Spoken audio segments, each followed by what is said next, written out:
आज का मौजूह कुत्तों ने जब बारिश की दुआ मांगी, पाकसर जमीन शादबाद, पाकिस्तानी कौमी तराने और शाहनामा इस्लाम जैसी मशहूर व मारूफ किताब के खालिक अबुल असर हफीज जालिंधरी मरहूम अपनी आप बैती बयान फरमाते हैं कि मेरी उम्र 12 साल थी। मेरा बचपन दाऊदी बताया जाता और मुझे नात खवानी की महफिलों में बुलाया जात। उस जमाने में शार व शायरी के मरज ने भी मुझे आ लिया था, इसलिए स्कूल से भागने और घर से अक्सर गैर हाजिर रहने की आदत भी पड़ चुकी थी। मेरी मंगनी लाहौर में मेरे रिश्ते की एक खाला की दुख्तर से हो चुकी थी। मेरे खालों ने जब मेरी आवारगी की दास्तान सुनी तो सैर व तफरीश के बहाने मोहतरम ने जालंधर से मुझे साथ लिया और महज सैर व तफरीह का सब्ज बाग दिखलाने शहर गुजरात के करीब कस्बा जलालपुर जटा में पहुंच गए। असल सबब मुझे बाद में मालूम हुआ कि होने वाले उससर और फिलहाल खालू मेरे मुताल्लिक अपने दीनी मुर्शिद से तस्दीक करना चाहते थे कि वो बुजुर्ग उनकी बेटी की शादी मुझ ऐसे आवारा से कर देने की इजाजत देते हैं या नहीं। ये पुर अनवार पैर मुर्शिद एक कहना साल बुजुर्ग थे। उनके इर्द गर्द मुअद्दब बैठे हुए दूसरे शुरफा से पहले ही दिन मैंने नात सुनाकर वाह वाह सुभान अल्लाह के तहसीन आमेज कलमात सुने। हर रोज नमाज़े अशा के बाद मीलाद की बज़म और नात ख्वानी का एहतमाम होता। 2 महीने इसी जगह गुजरे। इस साल सावन सूखा था, बारिश नहीं हो रही थी। लोग बारिश के लिए मैदानों में जाकर नमाज इस्तिस्का अदा करते थे। बच्चे, बूढ़े, जवान मर्द और जिन दुआ करते, लेकिन घंघूर घटा तो क्या कोई मामूली बदली भी नमूदार न होती थी। यह है पस मंजर इस वाकया का जिसे मैं उजूबा कहता हूँ, जिसे बयान कर देने के लिए न जाने क्यों मजबूर हो गया हूँ। पहले ये जान लीजिए कि वो मोहतरम बुजुर्ग कौन थे। मुझे यकीन है उनका खानदान आज भी जलालपुर जटा में मौजूद है। इन बुजुर्ग का नाम नामी हजरत काजी अब्दुल हकीम रहमा अल्लाह अलिया था। 80-85 बरस की उम्र थी। दूर दूर से लोग इनसे देनी और दुनीवी इस्तिफादा की गरज से आते थे। ये इस्तिफादा देनी कम दनीवी ज्यादा था। कसरत सौदागरों और तजारत पेशा लोगों की थी। मेरी नात खवानी के सबब हजरत मुझे बसा औकात अपने मुसल्ले के बहुत करीब बैठाए रखते थे। एक दिन मेरी तरफ देखकर हजरत ने कहा, बरखुरदार तुम रसूल अल्लाह सल्लल्लाहु अलैहि वसल्लम के इस्म ग्रामी से मुझे खुश करते हो। तुम्हारे लिए मेरे पास बस दुआएं ही हैं। इंशा अल्लाह तुम देखोगे कि आज तो तुम दूसरों की लिखी हुई नातें सुनाते हो, लेकिन एक दिन तुम्हारी लिखी हुई नातें लोग दूसरों को सुनाया करेंगे। इस वक्त भला मुझे क्या मालूम था कि सरकार दौजहां सल्लल्लाहु अलैहि वसल्लम के ये मोहब सादिक मेरी जिंदगी का मकसूद बयान कर रहे हैं। उनकी करामतों में सयायक आम बात है। जिस उजौबे के इजहार ने मुझसे आज कलम उठवाया वो करामतों की तारीख में बहुत अनमोल है। एक दिन हजरत काजी साहब के पास में ऊरान के बहुत से नियाजमंद बैठे हुए थे। उनमें मेरे खालो भी थे। ये एक बड़ा कमरा था और हजरत मुसल्ले पर बैठे थे। उस्सलाम अलैकुम कहते हुए कुंधों पर रोमाल डाले 7-8 मौलवी तर्ज के मोतबर आदमी कमरे में दाखिल होकर काजी साहब से मुखातब हुए।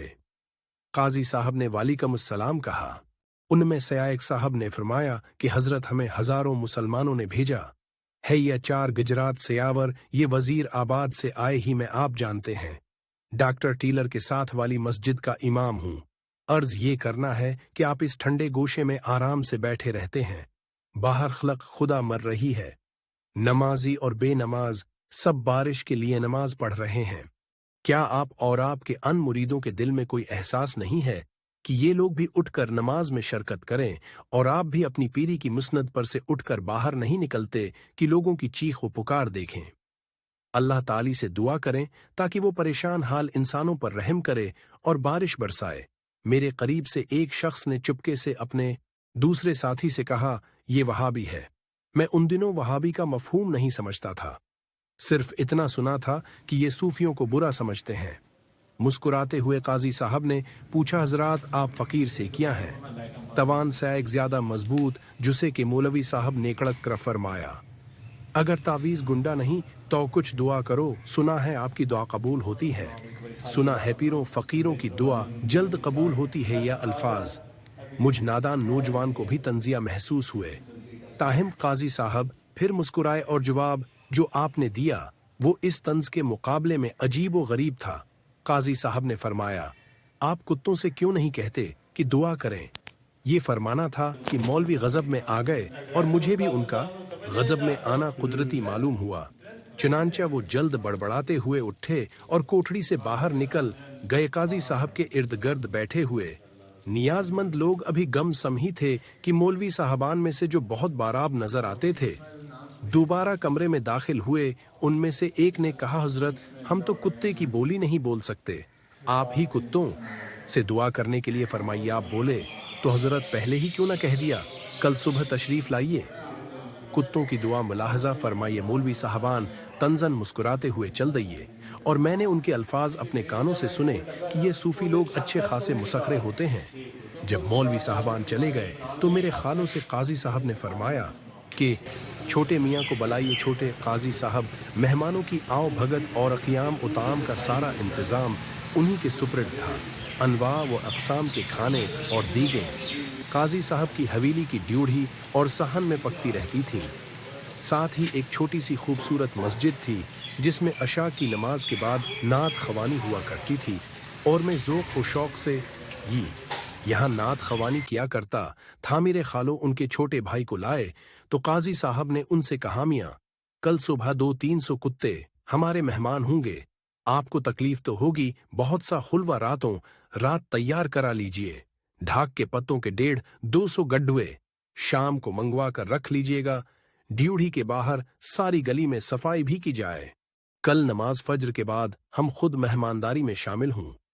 गे छोटे काजी साहब ने सिर झुकाया, अगरचे इनके चेहरे पर हैरानी के आसार नमाया थे। मेरे लिए तब यह बातें थी ही पुरासरार, लेकिन मेरे खालो मस्जिद में बैठकर काजी साहब के दूसरे मुस्तकिल नियाजमंदों और हाजरीन से चहमेगोइयां करने लगे कि कल सुबह वाकई कुछ होने वाला है। मैंने 3-4 कड़ाहे हवेली के सहन में लाए जाते देखे। ये भी देखा कि कशमश बादाम और हिलवे के दूसरे लवाजमात के पीकट खुल रहे हैं। सूजी की सीनियां भरी रखी हैं, घी के 2 कनस्तर खोले गए। वाकई ये तो हिलवे की तैयारी के सामान हैं। नारियल की तुरियां काटी जा रही हैं और सब आदमी ताजब कर रहे हैं कि कुत्तों की मेहमानदारी, वो भी हिलवे से। सुबह हुई नमाज फज्र के बाद मैंने देखा कि काजी साहब कबला 2-3 आदमियों को साथ लिए हुए अपनी ड्यूढ़ी से निकलकर गली में इधर उधर घूमने लगे। चंद एक मकामात पर मजीद सफाई के लिए फरमाया। मेरी इन गुनाहगार आंखों ने ये भी देखा कि इस गली में दोनों तरफ एक मंजिला मकानों की छतों पर हैरत ज़दा